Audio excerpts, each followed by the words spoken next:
जय हिंद दोस्तों, स्वागत है आप सभी का आपके अपने YouTube channel mission top science classes में। दोस्तों एक बार मैं फिर आप लोगों के लिए फिजिक्स का एक बेहतरीन कॉन्सेप्ट आप लोगों के लिए लेकर के आया हूं।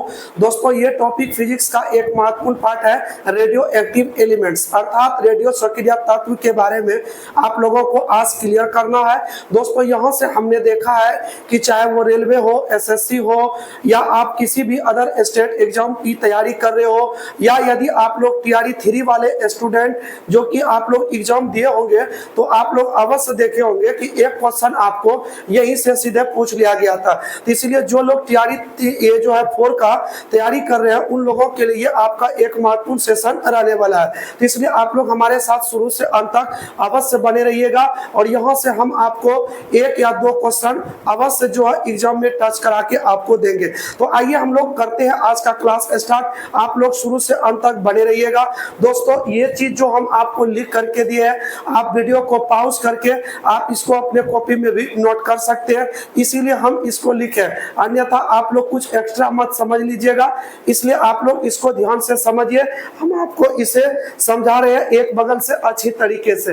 देखिए प्रकृति में जो तत्व मिलता है दोस्तों, ये आपको दो कैटेगरी का एलिमेंट्स मिलेगा। एक ऐसा एलिमेंट्स जिसका कि नाभिक जो है स्वतः अपने आप स्टेबल है और कुछ ऐसा एलिमेंट्स है जिसका नाभिक अस्थाई नहीं है, अतः वो अस्थाई होने के लिए अपने अंदर कोई ना कोई प्रक्रिया करती रहती है, प्रोसेस करती रहती है। ठीक है, तो इस तरीके से दो कैटेगरी का एलिमेंट्स मिला, एक अस्थाई और दूसरा अस्थाई। तो आज हम लोग वैसे तत्व पढ़ रहे हैं जो कि जिसका नाभिक क्या है तो अस्थाई है। तो देखिए कुछ ऐसे तत्व होते हैं जिनका नाभिक क्या होता है तो अस्थाई होता है, और जब वे तत्व अस्थाई होते हैं तो वो अस्थाई होने के लिए क्या करता है, स्वतः विखंडित होकर के अदृश्य किरणों का क्या करती है तो उत्सर्जन करती है। ठीक है, यानी अगर वो अस्थाई है तो वो अस्थाई होने के लिए क्या करेगा तो स्वतः विखंडित होगा और अपने अंदर से अदृश्य किरणों को उत्सर्जन करती है। जैसे मान लिया जाए कोई मोटा आदमी है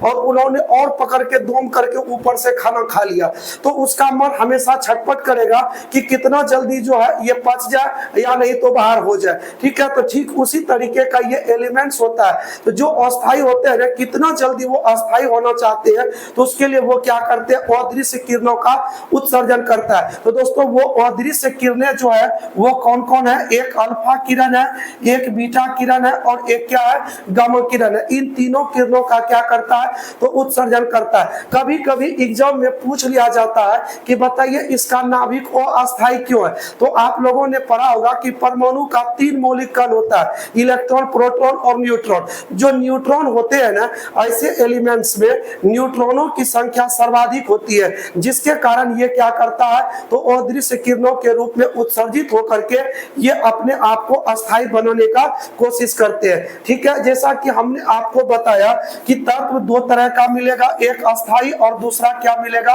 वो अस्थाई। तो देखिए अस्थाई कौन है तो वैसा तत्व जिसकी परमाणु संख्या 1 से लेकर के क्या हो 81 तक, तो वो क्या हो जाएंगे अस्थाई हो जाएंगे।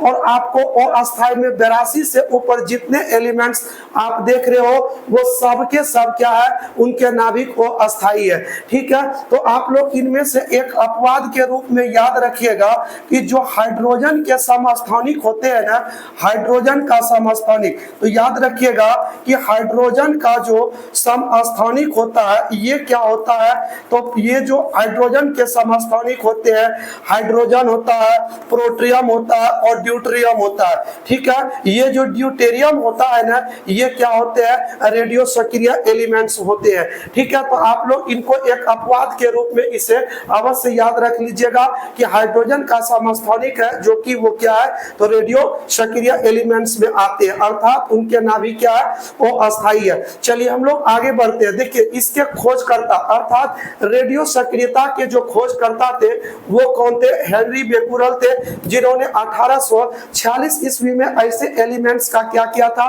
तो खोज किया था। इसीलिए रेडियो सक्रियता का जो मात्रक हो जाता है वो क्या हो जाता है तो हेनरी बेकुरल हो जाता है। इसको आप लोग याद रखिएगा, कई बार ये क्वेश्चन एग्जाम में आ चुका है, रेडियो सक्रियता का एसआई मात्रक क्या होता है। आइए अगर हम लोग बात करते हैं, एक एलिमेंट्स है रेडियम जिसका संकेत Ra होता है, एक एलिमेंट्स है पोलोनियम जिसका संकेत क्या होता रेडियम और पोलोनियम दोनों क्या है, तो रेडियो सक्रिय तत्व है, जिसकी खोजकर्ता कौन है, तो एक थे मैडम क्यूरी और इनके पति कौन थे, पियरे क्यूरी। याद रखिएगा, रेडियम और पोलोनियम ये दो तत्व ऐसे हैं जिसके खोजकर्ता कौन है, तो मैडम क्यूरी और उनके पति कौन है, पियरे क्यूरी, जिसके कारण 1903 ईस्वी में इसे क्या मिला था, तो नोबेल पुरस्कार दिया गया था इनके खोज के लिए।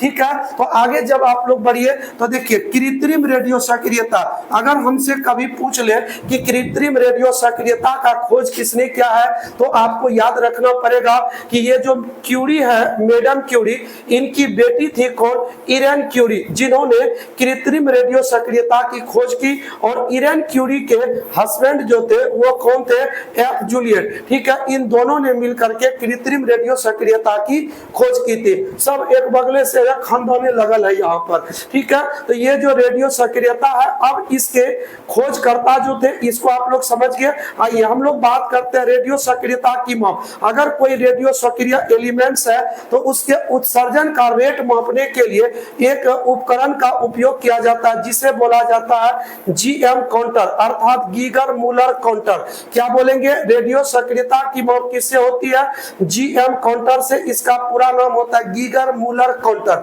याद रखिएगा। ठीक है, तो आप लोगों को यहाँ तक अच्छी तरीके से समझ में आ गया। आइए आगे बढ़ते हैं। देखिए दोस्तों, यदि हम ऐसे तत्वों से निकलने वाले जो अदृश्य किरणें होते हैं, आपने समझ गया अल्फा बीटा गामा किरणें, तो जब ऐसे किरणों को या तो आप विद्युत क्षेत्र में रखिए, ठीक है, कहाँ रखिए, तो विद्युत क्षेत्र में रखिए, या आप इसको चुंबकीय क्षेत्र में रखिए।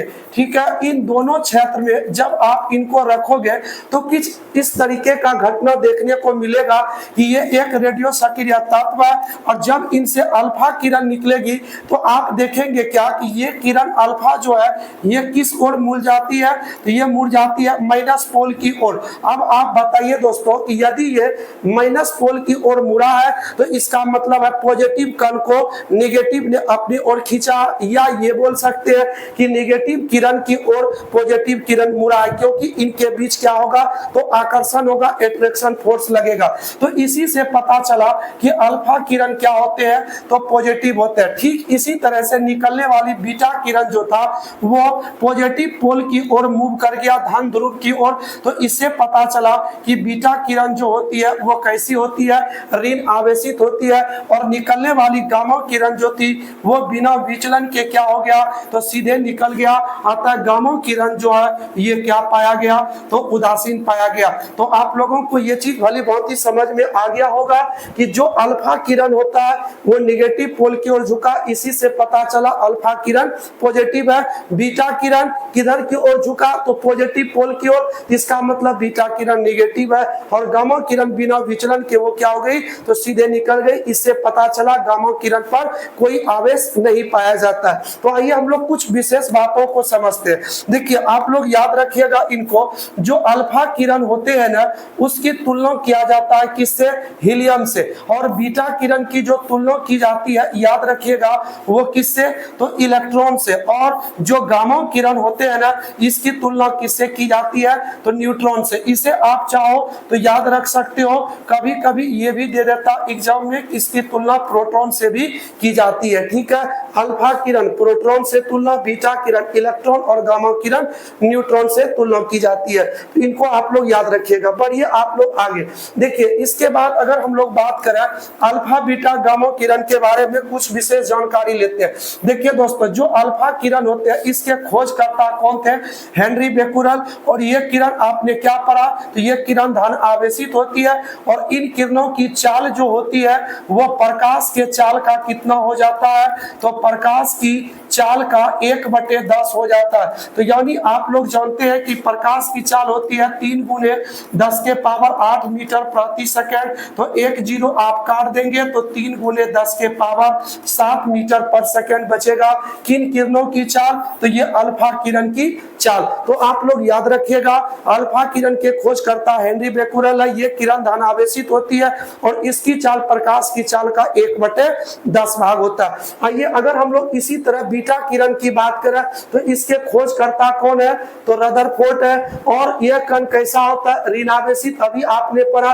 और इसकी तुलना किससे की जाती है, तो इलेक्ट्रॉन से। और इसका वेग जो होगा वो प्रकाश की चाल का 9 बटे क्या होगा, तो 10वां भाग होगा।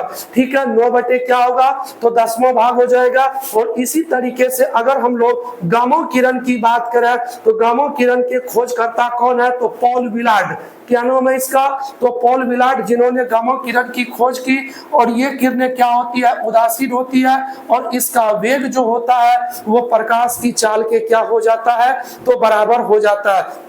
ठीक है, तो दोस्तों आप लोगों को यहाँ तक अच्छी तरीके से समझ में आ गया होगा। अब देखिए हम लोग समझते हैं कि यदि किसी एलिमेंट से अल्फा किरण निकलती है तो याद रखिएगा उस एलिमेंट्स की अगर परमाणु संख्या Z और द्रव्यमान संख्या A होती है तो अल्फा किरण निकलने से उसकी परमाणु संख्या में 2 की क्या हो जाएगी, कमी हो जाएगी। और द्रव्यमान संख्या में कितना कमी हो जाएगा, तो 4 की कमी हो जाएगा। और इधर जो बचेगा, देखिए परमाणु संख्या 2 कम हुआ तो 2 और द्रव्यमान संख्या 4, तो इसका मतलब वो एलिमेंट्स कौन सा हो गया है, तो हीलियम हो गया। तो इसीलिए अल्फा किरण की तुलना दोस्तों किससे की जाती है, तो हीलियम से की जाती है। तो इसी तरीके से आप लोग यदि बात करो कि अगर बीटा किरण निकलती है तो अगर इसकी परमाणु संख्या Z, द्रव्यमान संख्या A है और निकल रहा है कौन सा किरण, तो बीटा किरण, तो याद रखिएगा परमाणु संख्या में 1 की वृद्धि हो जाएगा और द्रव्यमान संख्या कोई परिवर्तन नहीं होगा, इसमें ज्यों का त्यों बना रहेगा। तो इसी तरीके से अगर दोस्तों गामा किरण निकल जाती है तो इसके द्रव्यमान संख्या और परमाणु संख्या पर कोई प्रभाव नहीं पड़ता है। तो दोस्तों ये था आज का प्रमुख टॉपिक जो कि आप लोगों को रेडियो सक्रिय तत्व में पढ़ने को मिला। और दोस्तों यदि आप लोगों को हमारा ये टॉपिक समझ में आया हो तो दोस्तों चैनल पर यदि नए हैं तो चैनल को सब्सक्राइब कर लीजिए, बेल आइकन ऑन कर लीजिए ताकि जब भी हम इस तरह का वीडियो लेकर आए तो नोटिफिकेशन आप लोगों तक पहुंचता रहे। तो चलिए दोस्तों मिलते हैं नेक्स्ट क्लास में, तब तक के लिए दीजिए इजाजत। जय हिंद।